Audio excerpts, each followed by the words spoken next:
Nah, baik di sini pada percobaan yang selanjutnya saya akan menjelaskan tentang eh, HPF atau High Pass Filter.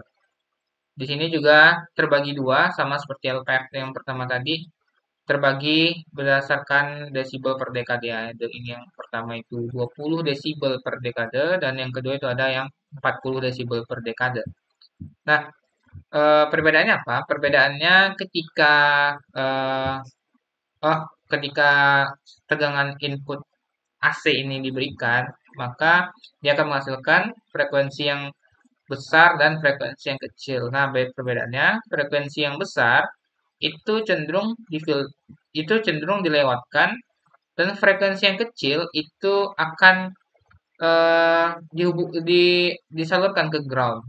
Berbeda dengan yang LPF atau kebalikannya. Nah, ketika frekuensi yang besar itu dilewati oleh C1, maka frekuensinya akan dilewatkan. Ketika frekuensinya kecil tertangkap oleh C1, maka dioper ke resistor R1 dan dibuang ke ground.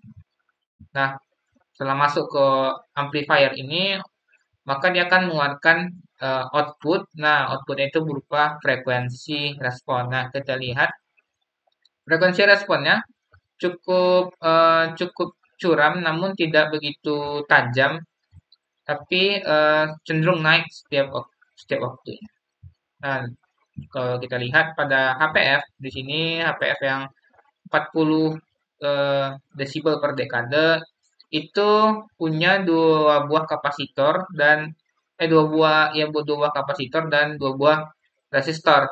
Nah, sama seperti tadi ciri khasnya dua buah kapasitor, dua buah resistor dan dan yang pertama ini satu buah kapasitor dan satu buah resistor. Nah, frekuensi yang rendah tadi itu masuk ke kaki C2, kapasitor C2 ini lalu dioper ke R4 lalu dibuang ke ground lagi. Nah, dengan cara yang sama diparalelkan. Dia juga masuk ke kaki C3, lalu dioperkan ke kaki R5, lalu dibuang ke ground.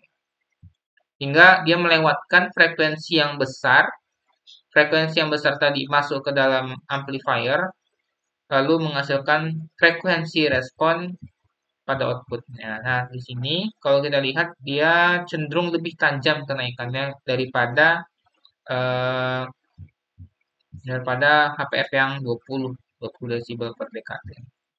Ini dia mulainya dari sekitar eh, di bawah 6 dan 60 tuh, lalu dia dia dia di bawah 120 dan lebih tajam.